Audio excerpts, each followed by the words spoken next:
guys, thanks so much for joining the Learning Theaters today. My name is Galen for Quixel at Epic, and today we're going to be doing a full ecosystem walkthrough of everything that's available to you as an Unreal Engine user. I'm going to be using the scene that my colleague Isaac Crawford actually created as the vessel for all the information today, and it's available for download in the marketplace, so we'll put a link for that down below. We'll be going through Bridge, Mixer, and a couple other tips and techniques for working with Megascans inside of Unreal Engine, so let's go ahead and jump in.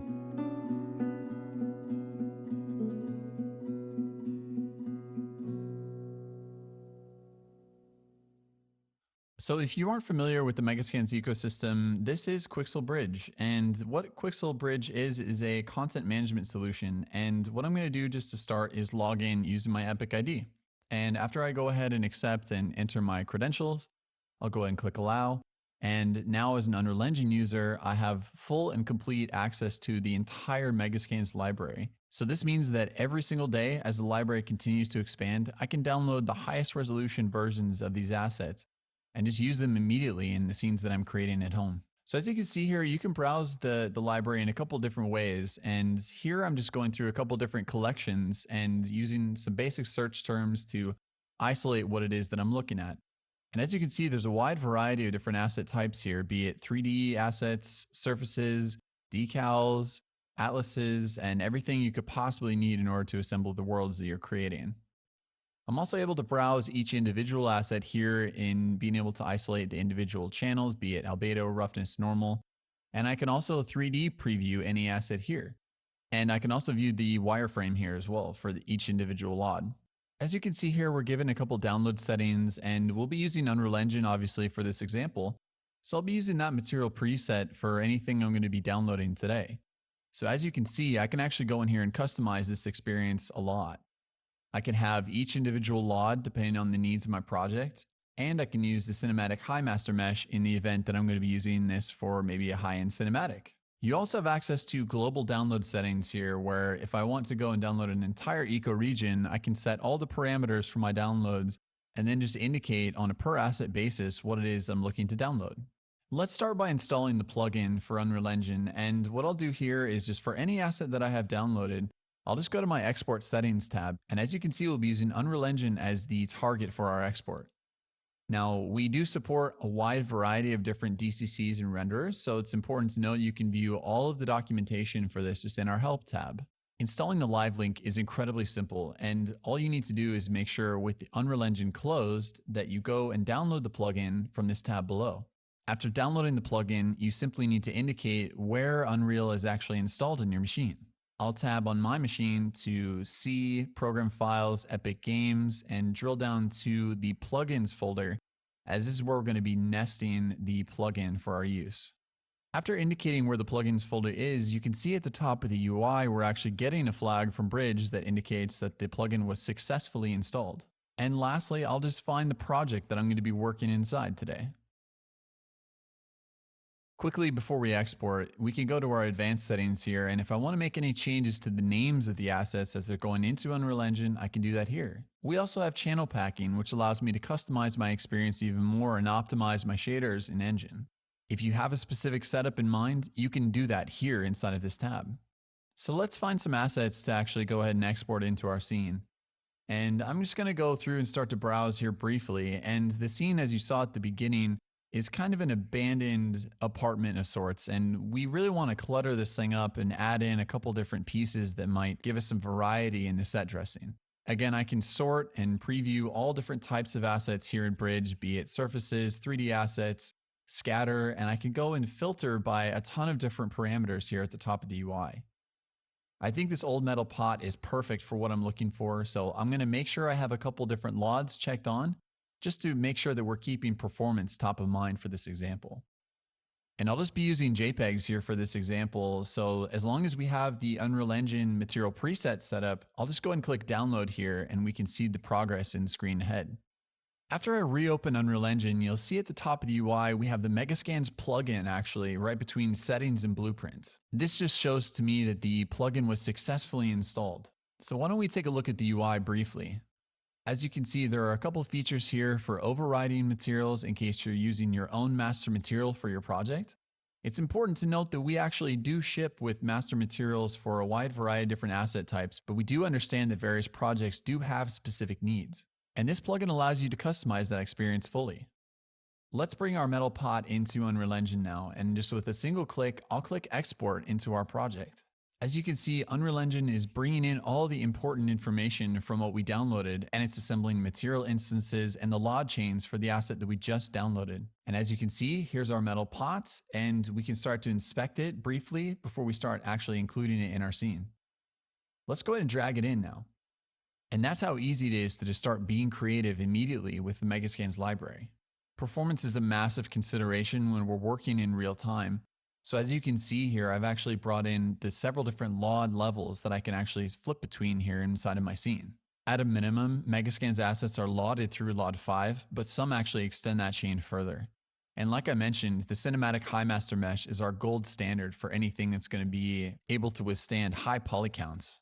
And here's the material instance that was automatically created when we exported it from Bridge. Our material instance comes with a couple simple features, but it's important to note that you can again customize this as much as you would like. I'll go in and start to make some simple adjustments to the albedo, maybe feather the roughness slightly to where we get something a little bit different from what we were looking at before. Megascans assets are meticulously calibrated, but it's important that after you bring these assets into your scene that you have that control to dial it in for the project that you're working inside. Let's inspect the master material that ships with our plugin. So as you can see, it's a very simple material setup, not really anything too complicated, but it's a good starting place if you're a new user to Unreal Engine. Let's make a simple modification to this material, as I want to maybe be able to desaturate this asset once I actually drag it into my scene. I'll hold down D on the keyboard to bring in a desaturation node and hold down 1 to bring in a constant. After I convert that to a parameter, let's feed this back into base color. And this is something that will be exposed now in the material instance for the asset that we were just looking at. And there we go. I can just desaturate this and bring it right into the zone that I want to for my purposes. Let's take a look at some other asset types that were incredibly useful in building this scene. As we mentioned before, 3D assets and surfaces are some of the most prevalent assets in the library, though we have some amazing decals and atlases that would be perfect for this scene. I'll type in leak and decals as my search parameters, and let's go ahead and see what the library has. Again, I can view the trending assets here in Bridge, as well as see some of the latest updates that have come in for this asset type. Isaac used a lot of these in order to create that weathered look on the walls for this environment. So why don't we bring in one of those now and see if we can't weather up some of the walls in this scene. And here's the material instance that we're using for this specific example of the decal. I've already sized up the decal here, so I'm just going to drag it into place and find an area where I think it would work for this specific wall. And we can also go in and start to adjust the roughness here in case I want to maybe have it look like water has been pouring down the side of this wall. And of course, we'll dial in the albedo here slightly to where we get the exact color that we're going for. Creating material blends is incredibly simple here with the Megascans plugin. So what I'll show real quick is just being able to select a couple different material instances. In this case, I'll select these 3 assets and select the Create Material Blend button with the Megascans plugin. If I go back into my content browser and I find the Blend Materials folder that's been created, I'll find a new material type here that the plugin automatically created for me. Isaac has already done a great job of painting this thing up, but why don't we make some simple adjustments here so you guys can see the functionality of the existing material. As you can see, I'm just painting on a per vertex level here in my modes tab. All the channels that we're looking at, be it red, green, blue, or the alpha channel, all store information on a per vertex level where we can go in and actually paint in various materials. We're only blending on a per vertex level here just to keep the math pretty simple for this, but it's important to note that you can actually go in and customize this even further. If you wanted to maybe have noise go in and break up the way that the transition happens between materials, that's something that's entirely possible. And again, this is just a very simple material, but you're given a whole slew of different parameters to play with to dial in the look of exactly what it is that you're building. So I can affect my roughness, my normal intensity, or maybe I want to affect the tiling to where I get the textile density that I'm looking for on this surface. These are just a couple of the basic techniques that Isaac was using in order to create this very weathered look for this environment. We also have a world aligned blend feature for this material, and this will allow you to pair up a surface and a 3D asset in the event that you might want maybe sand or snow to accumulate on the up vector of a surface. Let's take a look at some of the vegetation in this scene, as this is one of the most realistic elements that made up this environment. Our foliage material, again, is very basic in nature, but does allow you to have a huge amount of control to dial in the specific look of the vegetation that you're working with. Whether you want some color variation on a per instance basis, or if you want to affect the subsurface scattering, this is all available inside the shader. We've also added some simple winds, and this will allow you to add in some subtle realism if you have a wind actor in your environment. I know that Isaac added in some very subtle movements to this scene, and it really made it just that much more realistic in the renders. And again, here's the master material that we're using for the foliage, which can totally be customized for your purposes after the fact. Our vegetation team is one of the most talented groups of people I've ever worked with, and you can see the attention to detail in all the scans that come out of our vegetation side. Creating realistic vegetation is one of the most complicated parts of being an artist. And with a wide breadth of vegetation actors inside the Megascans ecosystem, you can really skip all of the guesswork in crafting some of the most complicated assets for CG artists. Let's jump into Quixel Mixer now. Mixer is a standalone 3D painting application that will allow you to leverage the entire Megascans library in bringing your own custom assets, as well as retexture any Megascans asset that you can imagine. It's a non-destructive workflow with a zero learning curve approach to the user experience. We have a huge amount of training content on our YouTube channel specifically for this application, so if you're interested in mixing new surfaces or some of the more advanced techniques for 3D painting, definitely be sure to check out our YouTube channel. And with Mixer 2020, we've made some massive improvements to this application. The first obviously being 3D functionality. Being able to bring in your own assets and texture them in this application is just a breeze. And again, having the full Megascans library at my fingertips just makes this such an enjoyable process. You truly are able to create endless variations of these different asset types. And with the dozens of smart materials that we ship with, you can quickly texture an asset just in seconds. Mixing surfaces has never been easier, and in an always tiling environment, you're able to bring in your own custom assets, paint across seams non-destructively, and again leverage everything in the Megascans library to craft something completely new. We also have some procedural features inside of Mixer that just give you even more flexibility for some of the assets you might be looking to create. And with a fully revamped mask stack, the user experience has become even more deep, while still maintaining a very simplistic approach to material authoring. And with full smart material functionality, you could retexture an entire ecoregion in seconds. So let's jump into our first example here. And the idea is really simple for this specific demo in that I want to ground this asset a little bit more than if I were just to drag in this clean cardboard box directly into my old abandoned environment. Before we start to weather this thing a little bit, why don't we take a look at some of the things you can do just out of the box. On a per channel basis, we've added blending modes that will allow you to blend and mix and match all the different inputs that you might layer into a stack. Opacity and contrast have also been given their own sliders in the event that we might want to feather the effect of maybe just the albedo, for example. Browsing inside of Mixer is very similar to that of browsing inside of Bridge. So we're given the full Megascans library here, as you can see, but we can search in the exact same way. So if I want to maybe isolate just a surface as my category type, but then type in a couple simple keywords, I can see everything that's available to me that I can start to just mix and match for my scene. I know that I want to start with some simple paper, and what I'll do here is just find a nice crinkly material that I think would make this just a little bit more weathered than it is. I'm able to go in here and make some modifications to my albedo, but I can also middle click on the swatch next to albedo, and this will actually average the values of everything that's sitting below it. You can obviously punch in hex values and use the eyedropper sample if there's something specific in your environment that you want to sample. Toggling certain layers is also incredibly powerful in that you can go in and be able to very quickly just bring in maybe normal information from a specific surface. And I'm going to make some modifications to the roughness here as well, as we want this to feel a little damp, maybe like it's been sitting there for a long time. Let's continue to weather this box a little bit more, and I know that I have some cardboard materials in my library, so why don't we bring in just a simple cardboard material on the surface. We've added in hexaplanar projection into Mixer 2020, which allows us to very quickly change the projection methods for the specific asset type. I'm given a radial slider on the side here, which will allow me to affect the way this material is actually projected on the surface of this 3D asset. I can also change it to a tiling method if I would like, and this just allows me to have the surface adhere to UV seams as opposed to the hexaplanar projection. Affecting the scale of the projection is something that will be really useful in dialing in the look that I'm going for. Now, I don't want this effect to be completely uniform across this entire asset. So what I think I'll do is I'll actually maybe have this only be affected from the top down. And now that we're able to isolate on a per channel basis some of these individual inputs, why don't we dial down the normal intensity just slightly? And I don't want this effect to be completely uniform across the surface, so why don't we have this be something that might have a gradient? If I add in a mask component on the side here, I can add in a position gradient, which will allow me to feather this effect from top to bottom. Adjusting the range will actually increase the sharpness of that fall off, and I can also change the way this position is actually affecting either displacement or the mesh itself.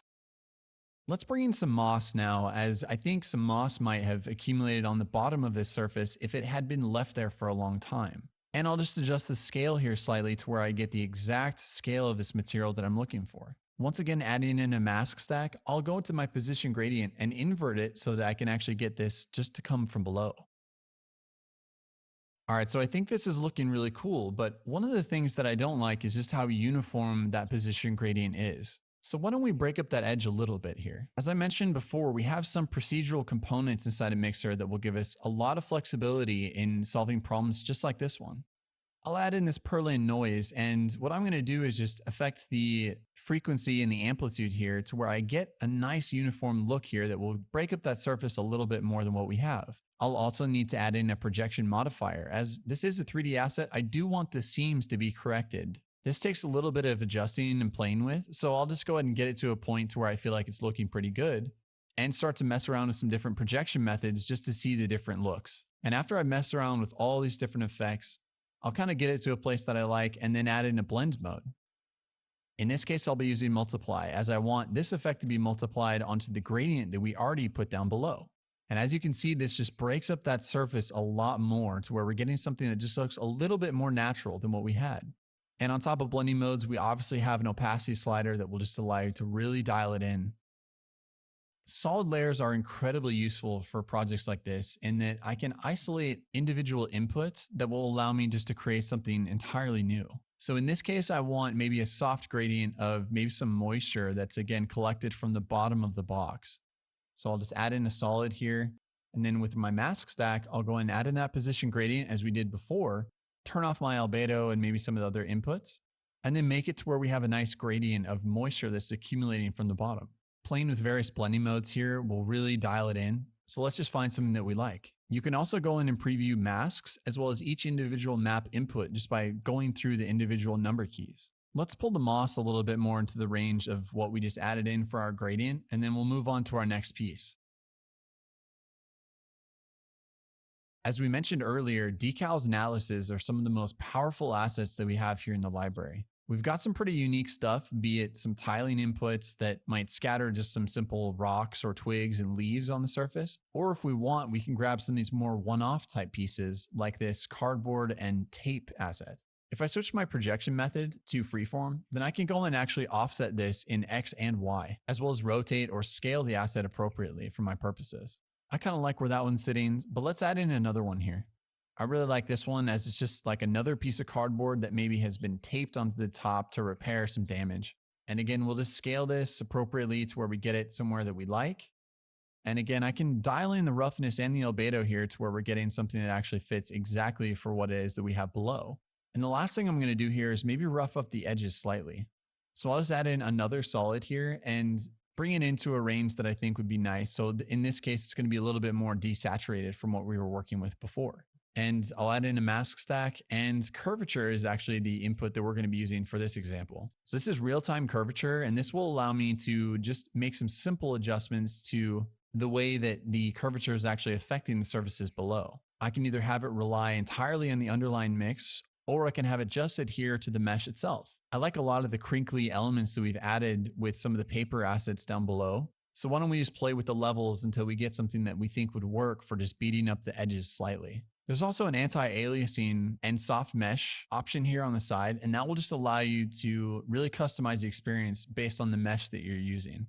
So in dialing in this effect, I'm going back through all my individual layers, be it the albedo channel, the roughness, and really just trying to find something that I think works well with the different blending modes that I have available here. Originally, I was looking at something that maybe was a little bit more saturated, but I landed here on maybe just a simple multiply, and I think that that gives me the exact effect that I was going for. And again, we have full channel packing functionality inside of Mixer. So if you want to have a more customized experience on export, you can do that as well. And here's our asset directly into our scene. I think that this just works way better than what we had before. We've got a nice grounded feel to it. And again, once I'm actually inside of the level, I can go in and start to adjust again, maybe the albedo or the roughness to where it just fits with some of the other assets that are around it. Well, this was just a really quick preview of the Megascans ecosystem. And like I mentioned at the beginning of the video, I would really encourage everyone to go over to our YouTube page where we have extensive learning materials.